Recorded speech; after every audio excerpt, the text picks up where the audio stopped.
हमारी जो science exhibition का थीम है वो है सस्टेनेबल एग्रीकल्चर। जो हमारी थीम है उसका प्रोजेक्ट का टाइटल है इंटीग्रेटेड मशरूम फार्मिंग। इस प्रोजेक्ट का जो टाइटल है वो आप इंटीग्रेटेड मशरूम फार्मिंग देख सकते हैं। और ये जो प्रोजेक्ट हमें आया है आइडियाज़ का, तो वो हमें हमारे सराउंडिंग से आया है।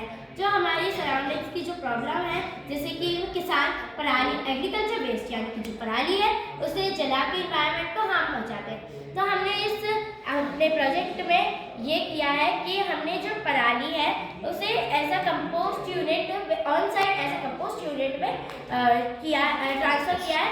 और जब ये कंपोस्ट हो जाता है तब हम उसे अपने मशरूम फार्मिंग के लिए यूज़ करते हैं।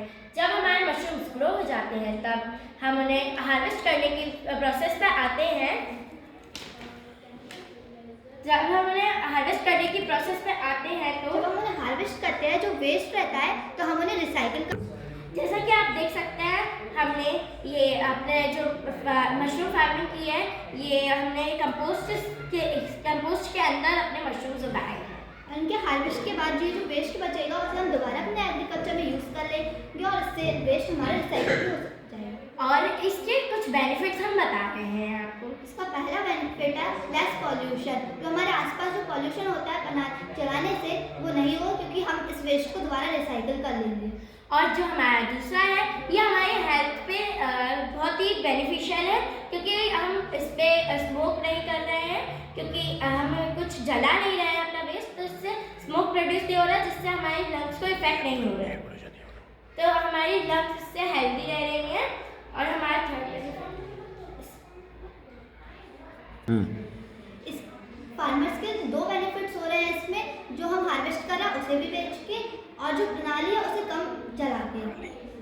और ये पराली को वो लोग अपने ऐसा इनकम के लिए बेच सकते हैं जिससे कि हम दूसरे लोग मशरूम फार्मिंग करें, इससे फार्मर्स की एडिशनल इनकम इंक्रीज हो रही है। अब हम आपको कुछ गोल्स बताना चाह रहे हैं। इसका पहला गोल है क्रिएटिंग जीरो वेस्ट साइकिल। इससे जीरो वेस्ट क्रिएट होगा, क्योंकि जो वेस्ट रहेगा उसे हम दोबारा रिसाइकिल कर लेंगे, इसलिए इससे कोई वेस्ट नहीं होगा।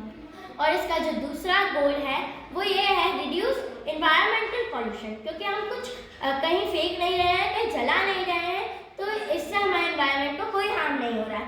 हम क्योंकि इसको रिसाइकल कर रहे हैं तो ये हमारे एनवायरनमेंट के लिए बहुत अच्छा है।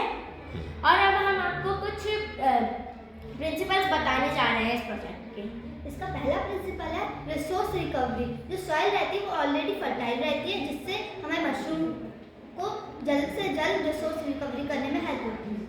और इसका जो दूसरा गोल है वो दूसरा प्रिंसिपल जो ये है वो ये है वेस्ट टू वेल्थ, क्योंकि हमने जो एग्रीकल्चर वेस्ट है उसे फार्मर से लेके हमने उसे वेल्थ में कन्वर्ट ऐसे किया है जैसे हमने मशरूम फार्मिंग की। अब हम उन्हें हार्वेस्ट करेंगे, तो हम जब उन्हें सेल करेंगे तो हमारे लिए वेल्थ है होगी। और जनरली ये ऐसी जगह पे ज़्यादा यूजेबल है जहाँ पे किसानों के पास कोई ऑप्शन नहीं रहता कि वो कहीं से अपनी इनकम बढ़ा सके, तो वो ये मशरूम फार्मिंग के लिए पराली बेच के जो एग्रीकल्चर वेस्ट है उसे बेच के अपने लिए इनकम का रिसोर्स ढूंढ सकते हैं। अब हम आपको कुछ रिक्वायरमेंट्स बताने जा रहे हैं। इसका पहला रिक्वायरमेंट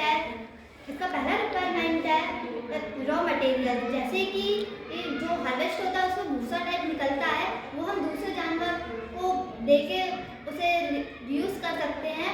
जो ज़ैमसम जो वाइट कलर का पाउडर रहता है वो कैल्शियम और पीएच को बैलेंस करने में भी हेल्प करता है। अब इसका दूसरा जो रिक्वायरमेंट है वो ये है क्वालिटी इनपुट्स। तो इस क्वालिटी इनपुट्स में हमें हाई क्वालिटी मशरूम उगाने के लिए हमें मशरूम्स को डिसीज फ्री रखना है। हमें इन्हें ऐसी जगह रखना है जहाँ पे डस्ट पार्टिकल्स और वाटर पार्टिकल्स और एयर पार्टिकल्स बहुत कम हों, क्योंकि अगर आपके मशरूम्स में डिसीज होंगे तो वो ख़राब हो सकते हैं, और अगर आपने वही मशरूम्स ईट किए तो आपकी हेल्थ पे भी इफेक्ट पड़ सकता है। और हमें दूसरा ये है कि हमें इसमें प्योर एंड क्लीन वाटर डालना है। तो वो वाटर जो हम इसमें डालेंगे वो एकदम हैवी, जिससे वाटर बॉल डिसीज ना हो, और जो वाटर हम इसमें डालेंगे वो हैवी मेटल्स एंड कंटामिनेट नहीं होना चाहिए, क्योंकि इससे हमारे डिसीज हमारे मशरूम्स की ग्रोथ धीरे हो जाएगी, क्वालिटी खराब हो रुक जाएगी। इसलिए हमें अपने मशरूम्स की ग्रोथ के लिए क्लियर वाटर डालना चाहिए। Thank you.